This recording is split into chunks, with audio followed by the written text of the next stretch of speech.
Materiales ferromagnéticos. Los materiales ferromagnéticos compuestos de hierro y sus aleaciones con cobalto, tuxneno, níquel, aluminio y otros metales son los materiales magnéticos más comunes y se utilizan para el diseño y construcción de núcleos de los transformadores y máquinas eléctricas. En un transformador se usa para maximizar el acoplamiento entre los devanados, así como para disminuir la corriente de excitación necesaria para la operación del transformador.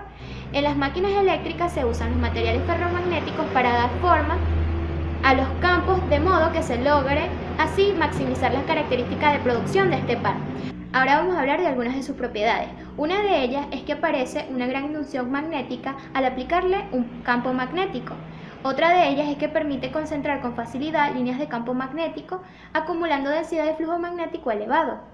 Otra es que se utilizan estos materiales para delimitar y dirigir a los campos magnéticos en trayectorias bien definidas. Y por último, es que permite que las máquinas eléctricas tengan volúmenes razonables y costos menos excesivos. Los materiales ferromagnéticos se caracterizan por uno o varios de los siguientes atributos. El primero es que puede emanarse mucho más fácil que los demás materiales. Esta característica viene indicada por una permeabilidad relativa.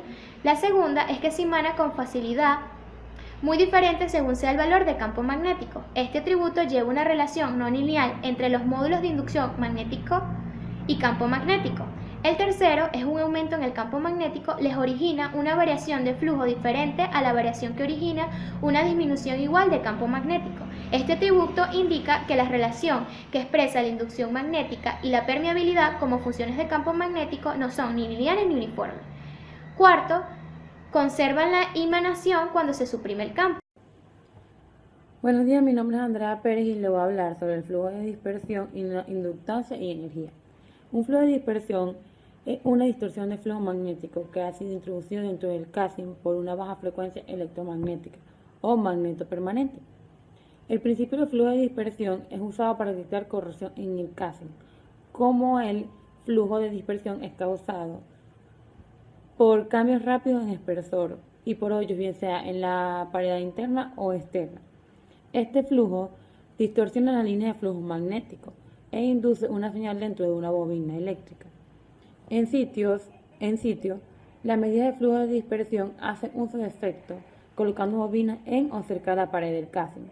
Los resultados son usualmente combinados con una alta frecuencia.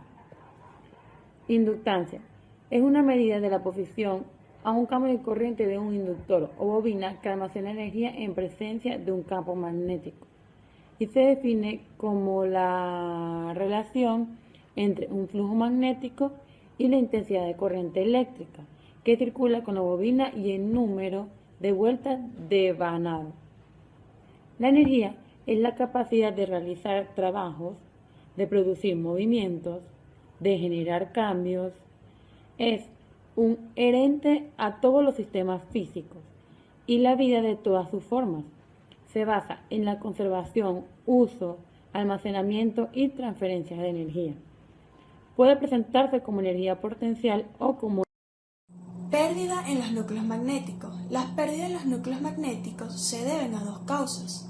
La primera de estas es por la tendencia del material a conservar su emanación o a oponerse a una variación de emanación, las cuales ocasionan las llamadas pérdidas de histeresis. Por segundo, tenemos el calentamiento por efecto de Joule, la cual aparece en el material por consecuencia de las corrientes de Foucault que se inducen a él por ser una variable de flujo con el tiempo. Es importante saber distinguir entre la histeresis y la pérdida de histeresis. Para esto vamos a definir estos dos términos. La histeresis es el resultado de la propiedad del material en conservar su emanación u oponerse a la variación del estado magnético, mientras que la pérdida por histeresis es la energía convertida en calor a causa del fenómeno de la histeresis, la cual está asociada solamente a una variación cíclica de fuerzas magnetomotrices. Es importante destacar que las pérdidas por histeresis no dependen de la forma de la onda del flujo, sino que solo depende de la inducción máxima. Y se dice que la suma de las pérdidas de las histeresis más la corriente de Foucault dan como resultado la pérdida magnética total del núcleo. Mi nombre es Jesús Alvarado y les voy a hablar acerca de los imanes permanentes. Los imanes permanentes son materiales que pueden ser imantados y que son capaces de generar campos magnéticos persistentes, que a diferencia de los imanes temporales, ya que los imanes temporales, necesitan de una fuerza externa para generar dicho campo. Por ejemplo, un electroimán. Un electroimán produce un campo magnético solo si circula a través de él una corriente eléctrica. En el instante que esta corriente eléctrica deja de pasar por el electroimán, dicho campo desaparece.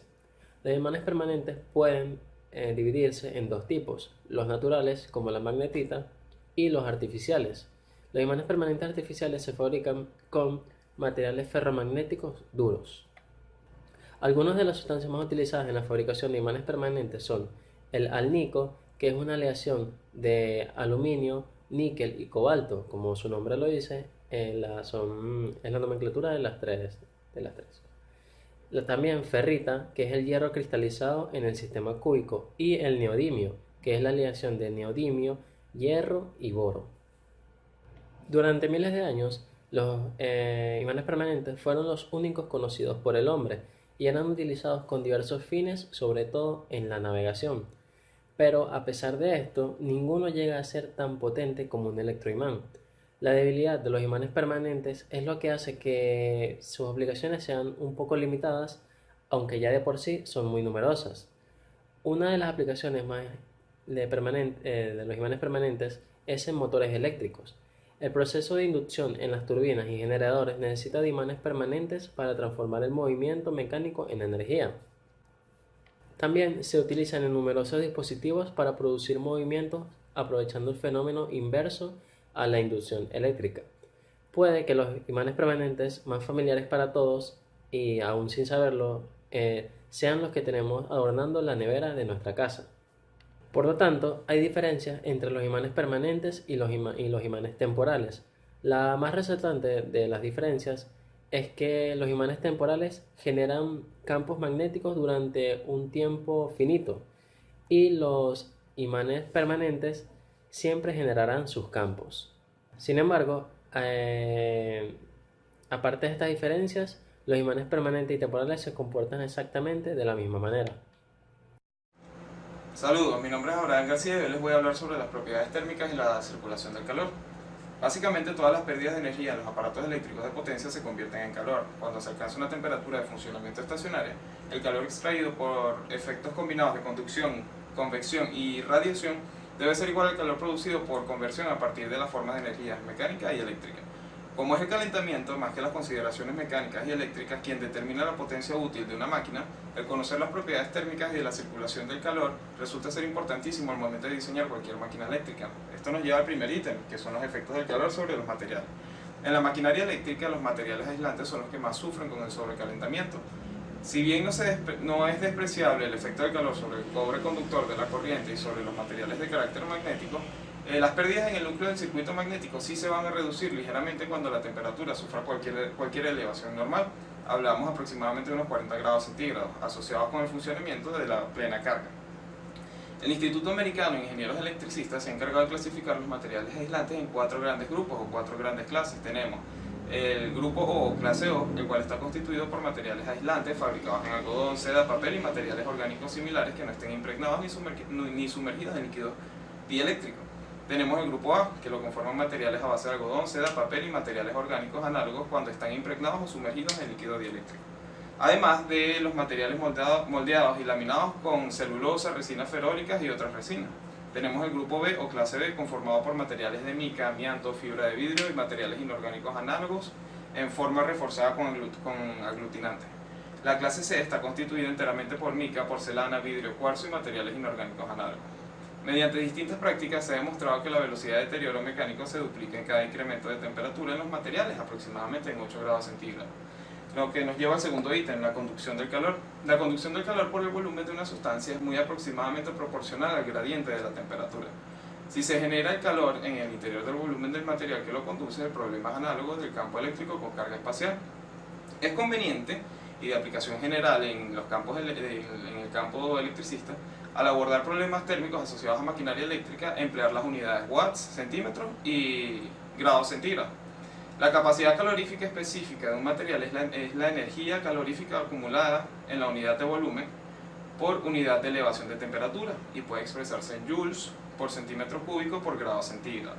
La conductibilidad térmica, según se ha dicho, se incrementa mucho en los materiales fibrosos impregnados. El aislante relativamente nuevo, que es la fibra de vidrio sin impregnación, puede soportar con éxito una temperatura sorprendentemente elevada, pero esta ventaja queda anulada con su baja conductividad calorífica. Nos lleva al tercer ítem, la convección del calor. Aun cuando el aire es muy mal conductor del calor, todo cuerpo caliente sumergido en una atmósfera fría creará corrientes naturales de convección que ayudarán materialmente a la refrigeración. La cantidad de calor disipada por la convección natural del aire es del mismo orden de magnitud que la disipada por la radiación. Para diferencias de temperatura como las existentes ordinariamente en la maquinaria eléctrica, es necesario utilizar corrientes forzadas de aire u otros gases, o utilizando fluidos tales como el aceite y el agua que tienen una capacidad calorífica mucho mayor que el aire. Esta puede incrementarse según la disipación del calor. La cantidad de calor extraída por la convección natural en el aire es una función no lineal del tamaño, forma o material de la superficie. La temperatura y el aire que la rodea sí influirán en la misma, especialmente en lo que pueda afectar a la circulación libre de las corrientes de aire. En general, los cuerpos más pequeños son capaces de disipar más calor por centímetro cuadrado debido a ejercer un efecto menor sobre la temperatura del aire local por parte de otras porciones de cuerpo caliente. En el ítem 4 nos encontramos con la refrigeración de aparatos electrónicos. En la maquinaria electromagnética, las densidades de corriente y las inducciones magnéticas son del mismo orden de magnitud en las máquinas pequeñas que en las grandes y por tanto, las pérdidas varían aproximadamente como el volumen, es decir, como el cubo de las dimensiones lineales crece con el tamaño más lentamente que las pérdidas. En consecuencia, cuanto mayor sea la máquina, tanto mayor será en general el diseño de un sistema adecuado de refrigeración. El ítem número 5 es el calentamiento transitorio. Para determinar la capacidad de sobrecarga de las máquinas y conductores eléctricos, se precisa de un conocimiento de sus características de calentamiento transitorio. Ello también será interesante para determinar el tiempo que puede circular corrientes de cortocircuito de diversas intensidades sin dañar seriamente al aislante. Problema relacionado con esto es la determinación del calentamiento debido a carga cíclica. Las corrientes de cortocircuito intensas originan un calentamiento tan rápido que la disipación de calor tiene entonces una importancia secundaria.